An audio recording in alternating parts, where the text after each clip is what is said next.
Et début de tournage, sachez-le, le secret de la grande pyramide. Et salut la compagnie, bienvenue dans ce nouvel épisode de Sachez-le, la version courte des épisodes d'Allez savoir. J'espère que tout va bien dans vos chaumières. Aujourd'hui, comme annoncé lors du dernier épisode long de la chaîne, nous allons faire un petit épisode sur la cavité que des égyptologues auraient trouvée dans la pyramide de Khéops.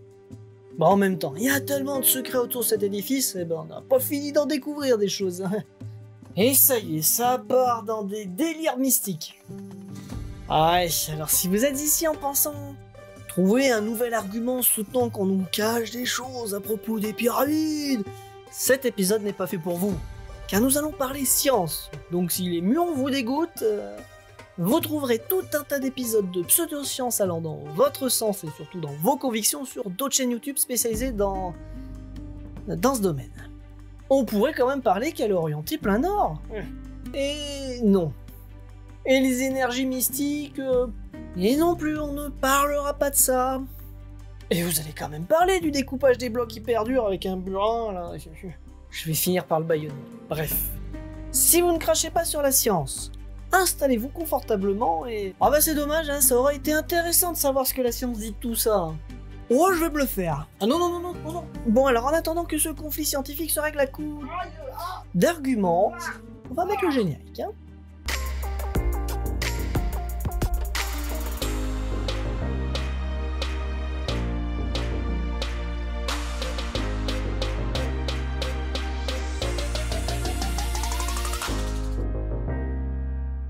Fut un temps où l'architecte Imhotep innova avec une construction hors norme pour l'époque, la pyramide à degrés de Djoser. A l'époque, les Égyptiens construisaient des tombes, des mastabas pour être exact. Celles-ci étaient faites de briques, donc de terre cuite. Imhotep va révolutionner ses constructions en utilisant de la pierre. L'ère des pyramides va ainsi débuter et connaître son heure de gloire avec la pyramide de Khéops, qui est son point culminant. Pyramide la plus grande d'Égypte, elle a inspiré de nombreuses fictions et fantasmes. La grande pyramide a été construite par le pharaon Khufu. Cette merveille nous intrigue encore aujourd'hui. Alors oui, vous connaissez Khufu, ou du moins vous connaissez son nom hellénisé, c'est-à-dire grec, Khéops. Deux grandes questions sont encore à l'ordre du jour concernant cette pyramide. La première que nous n'aborderons pas dans cette vidéo, comment a-t-elle été construite? Tout ce qu'on peut dire, c'est que nous n'avons pas d'écrit d'époque pour valider les nombreuses théories à ce sujet. Puis vient la deuxième question, qui est à mon sens beaucoup plus intéressante. Où est passé le corps de Khufu? Effectivement, nous n'avons toujours pas retrouvé sa dépouille. Au 9e siècle après Jésus-Christ, le calife Mamoun lance une expédition dans la pyramide pour espérer y trouver des trésors. Il pénétra dans la pyramide, mais celle-ci était déjà vide. Depuis, nous avons retrouvé les barques solaires qui ont transporté le corps du plus grand pharaon de l'Ancien Empire, preuve de sa grandeur et des nombreux moyens engagés pour sa dernière demeure. Il est possible que la pyramide ait été pillée, mais il faudrait être sûr qu'il n'y ait pas de pièces cachées. La pyramide est grande. Si c'est le cas, il est possible que les trésors de la tombe de Toutankhamon fassent pâle figure. D'un côté, nous avons un grand pharaon ayant eu un long et faste règne, et d'un autre, un pharaon n'ayant pas régné très longtemps, ni avec beaucoup de gloire. Quand on connaît les trésors de la tombe de Toutankhamon, trouver la tombe intacte de Khufu fait doucement rêver. Les indices peuvent laisser penser que la chambre du roi aurait pu être un leurre. Par exemple, où est passé le couvercle du sarcophage? Lourd à transporter, surtout dans les galeries très étroites d'une pyramide, et d'ailleurs pas forcément d'une valeur inestimable pour les pilleurs. D'ailleurs, vu les dimensions de certains couloirs, pas sûr qu'ils puissent vraiment passer. Bref, le genre d'indice troublant. Cette chambre du roi était-elle donc un piège pour faire croire aux pilleurs de la pyramide qu'elle avait déjà été pillée? N'ayant pas d'écrit de l'époque, tout est possible. Depuis 1991, la pyramide est scannée de long en large et en travers par les archéologues avec différentes méthodes. Et la dernière mission, prénommée Scan Pyramide, a révélé des données extrêmement intéressantes. Pour le moment, le but est d'utiliser des moyens non invasifs pour la seule merveille encore debout. En 2017, une mission japonaise avait mis en lumière une possible cavité plutôt grande au-dessus de la Grande Galerie. Les résultats avaient été publiés dans le journal Nature. Et pendant que des médias et autres personnes avides de sensationnels invitaient des experts pour savoir comment arriver jusqu'à cette cavité avec de petits robots, les archéologues ont voulu tout d'abord confirmer cette découverte.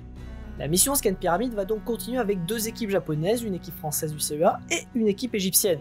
Ils vont utiliser les muons. Cette particule est le cousin de l'électron. Cependant, plusieurs caractéristiques le diffèrent de celui-ci.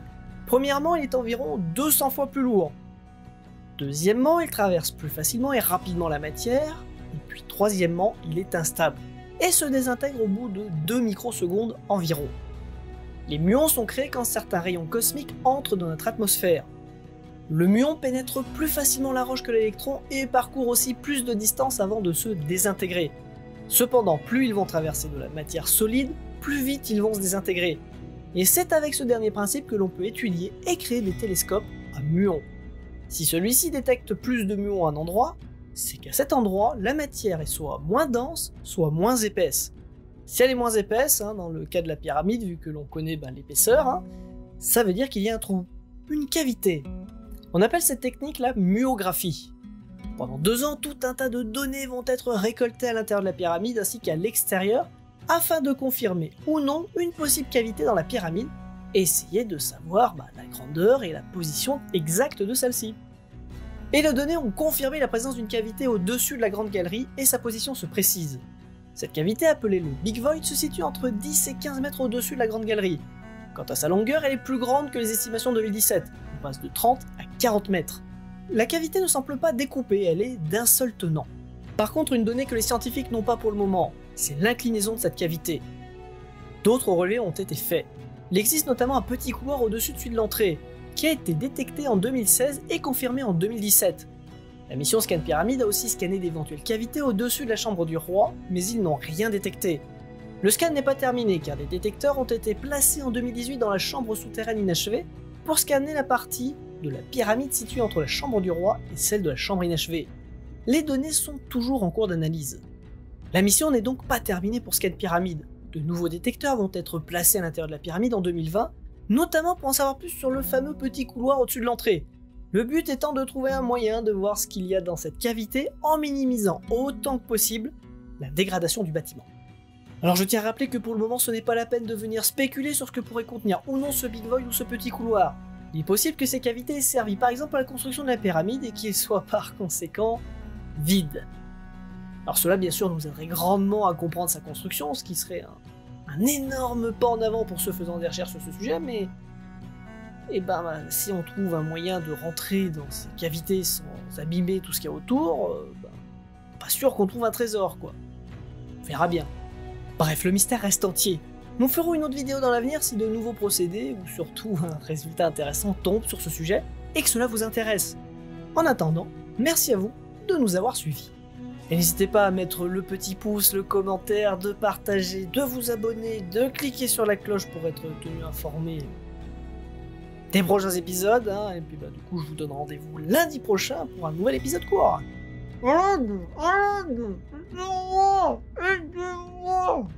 Ah oui, pardon, j'oubliais, aucun clapeur n'a réellement été blessé durant ce tournage.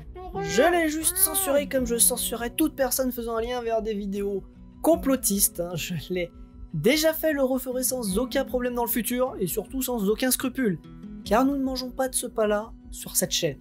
Bref, merci à vous, fin de tournage.